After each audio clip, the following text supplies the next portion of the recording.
राम राम दोस्तों, मैं राकेश भाई। तो आज का जो हमारा टॉपिक है वो है, हम घरों में कई बार क्या है, ततैया, मधुमक्खी, छिपकली या चूहा काट लेता है, तो उसमें क्या प्रयोग करें जिससे हमारे को लाभ मिले, कहीं भागना नहीं पड़े, उस पर सूजन न आए, ज्यादा विष का प्रभाव न हो, तो क्या करें। तो उसके लिए मैं बहुत ही अच्छा फार्मूला लेकर आया हूं। जैसे किसी को ततैया काट लेता है, जो ततैये वाला जो डंक का स्थान है जहां पर ततैये ने काटा है, वहां पर छोटी पीपल उसको पानी में घिस के और उस जगह पर लगाना है, तो तुरंत आराम मिलेगा। या फिर डंक वाले स्थान पर आप तारपीन का तेल लगा दो।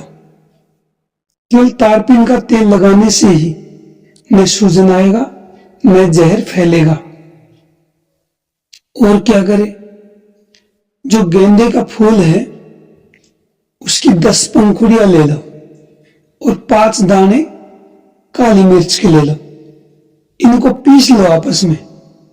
तो दोस्तों, इससे भी जहर का असर समाप्त होकर पीड़ा और जलन समाप्त हो जाती है।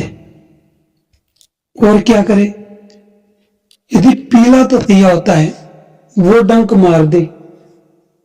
और फिर क्या करें, पीले रंग का कपड़ा उसको पानी में भिगोकर उस दर्द वाले स्थान पर, डंक वाले स्थान पर लगाए। तो दोस्तों, इतना करने से भी आपको जहर नहीं चढ़ेगा और सूजन भी नहीं आएगी और दर्द भी कम हो जाएगा।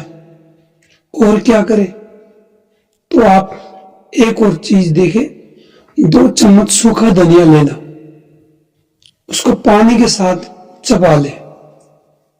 बस इतना करने से आपकी जलन भी शांत हो जाएगी और बहुत जल्दी आपको आराम मिलेगा। तो ये छोटे छोटे फार्मूले थे, तो इनको आप करते रहे। कई बार क्या है, काला भंवरा होता है जो, या बिरड या बर्रेट बोलते इसको हम, भर या बिच्छू, उसके डंक मारने पर क्या करें, जो काली तुलसी होती है उसके पत्ते और नमक को आपस में मिलाकर पीस ले और उसको उस जगह पर लगा दे, लेप कर दे। इतना करने से जलन भी ठीक होगी, दर्द भी दूर होगा और सूजन भी नहीं आएगी। तो कितने अच्छे अच्छे फार्मूले हमारे आयुर्वेद में। अभी मधुमक्खी, ये तो अक्सर कोई व्यक्ति ऐसा होगा जिसको जीवन में कभी मधुमक्खी ने नहीं काटा होगा, नहीं तो लगभग काट ही लेती है, या तो बिना छेड़े काट लेती है, या फिर हाथ पैर मारने से काट लेती है। तो मधुमक्खी यदि डंक मार दे तब क्या करे, तो मधुमक्खी यदि डंक मार दे तो उस स्थान पर क्या है, मिट्टी का तेल और नमक आपस में मिलाकर उस जगह पर रगड़े। एक अद्भुत चमत्कार होगा दोस्तों। इससे जहर तो खत्म होगा ही और सूजन भी नहीं आएगी। यदि आप किसी सुई या चिमटी से आप उसके डंक को निकाल ले, डंक को निकाल ले जो काटा होता है, और फिर नमक मिलाकर रगड़ ले या फिर ठंडा पानी पी ले, इससे भी आपको आराम मिलेगा दोस्तों। या कभी कभी आपने देखा होगा, मधुमक्खी ने डंक मार दिया और उस पर आप क्या करें, जो लोहे की कोई चाबी या छल्ला होता है उसको मिट्टी के तेल में हल्का से डुबोकर और उस जगह पर रगड़े, तो भी आपको बहुत लाभ मिलेगा। यदि किसी को चूहा काट ले तो क्या करे, क्या उसके लिए इंजेक्शन लगवाए? उसके लिए भी मैं एक घरेलू फॉर्मूला बताता हूं। जो पुदीना होता है ना, पुदीना, उसकी हरे पत्ती लेकर उसको पानी में पीसकर लुगदी बना लो और चूहे के काटे हुए स्थान पर उसको लेप कर दे। उससे ही, इतना करने से ही वो विष खत्म हो जाएगा। इसके साथ साथ यदि पुदीने की पत्तियां भी खा लो तो और जल्दी आराम होगा। और क्या करें कि जैसे चूहा काट लेता है, जो सनाई के पत्ते आपने देखा होगा, सनाई के पत्ते उबालकर कुछ दिन तक पीने से उसका विष क्या है, आपके मल के साथ बाहर निकल जाता है। ये बहुत ही अच्छा प्रयोग है। और घर में यदि चूहे बढ़ गए हो तो क्या करें? तो आप एक छोटा सा प्रयोग करके देखें। जो तारपीन का तेल होता है उसमें कपड़ा भिगो लें और उसके जो आने जाने वाली जगह होती है वहां पर रख दें, तो चूहे अपने आप भाग जाते हैं। चूहे वैसे फिटकड़ी की जो गंध होती है उसको भी सहन नहीं कर पाते।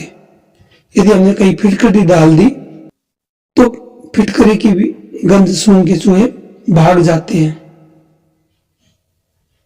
वैसे भी हमारे को घर में जो खाने पीने की चीजें होती हैं उनको ढक कर रखना चाहिए और सेफ्टी तो रखनी ही चाहिए।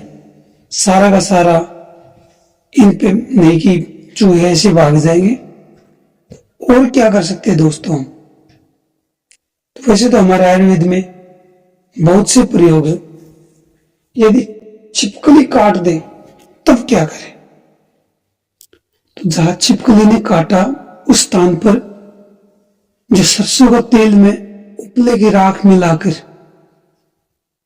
उस पर लगा दे, तो उससे भी उसका जहर खत्म हो जाएगा। या फिर आप जो काटी हुई जगह है जहां छिपकली के दांत लगे हो वहां पर,